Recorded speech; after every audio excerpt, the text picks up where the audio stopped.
শাক তোলা মোটেও সহজ কাজ নয়। এই হচ্ছে ক্ষেতের অবস্থা। এই লালগুলাও কি একই শাক? হ্যাঁ, লাল হয়ে যায় না বড় হইতে হইতে? কালার থাকে না অনেক, এগুলো হচ্ছে সেরকম। এই লাল কালারটাও নিবি? হ্যাঁ, টেস্টে কোনো ডিফারেন্স নাই।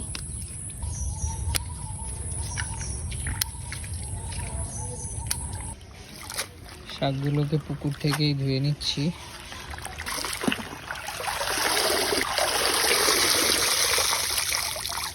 শাক ধোয়া শেষ, আর শাক তুলতে যেয়ে পায়ের অবস্থাও খুব খারাপ হয়ে গেছে, তো পাটাও পুকুর থেকে ধুয়ে নিলাম।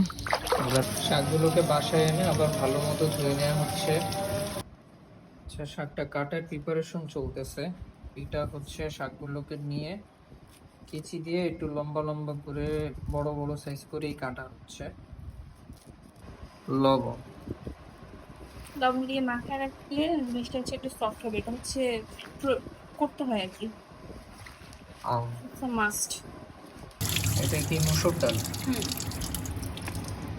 মসুর ডালের যে পরিবর্তে খেসারি ডাল ইউজ করা যায়, তবে টেস্ট আর ক্রিসপিনেসটা মসুর ডালেই আসবে ভালো। মসুর ডালটা বেটে নিতে হবে। এটা কি? রসুন বাটা। আমাদের নিজেদের গাছের কাঁচামরিচ পেস্ট, এটা অতিরিক্ত ঝাল, সো এর সাথেটুকুই হচ্ছে হলুদের গুঁড়ি।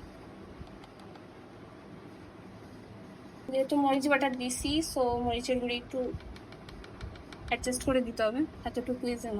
জিরার গুঁড়ি, গুঁড়ি না ঠিক অ্যাকচুয়ালি আধা ভাঙা যেটা জিরা আর কি, শেষ। এটা মাখায় দেন হচ্ছে আমরা পেঁয়াজের কুচিটা অ্যাড করব। পেঁয়াজ কুচি অলরেডি সুন্দর একটা ঘ্রাণ চলে আসছে। এটা আলু পাতারই ঘ্রাণ। তেল হচ্ছে বেশি দেওয়ার দরকার নাই, এই পাকোড়াগুলোকে শ্যালো ফ্রাই করলেই হয়, এগুলো ডিপ ফ্রাইয়ের প্রয়োজন নেই, জাস্ট এতটুকুই যথেষ্ট। তেল গরম হওয়ার পরে আঁচটাকে হচ্ছে মিডিয়াম থেকে একটু লোতে রাখাই ভালো, তাহলে ক্রিসপিনেসটা ভালো হবে। আর দেওয়ার সময় হচ্ছে অনেকটা একদমই পাতলা, প্রায় চিপসের মতো করে দিতে হবে, পেঁয়াজের মতো এত ভারী করার প্রয়োজন নেই। ঠিক হ্যাঁ।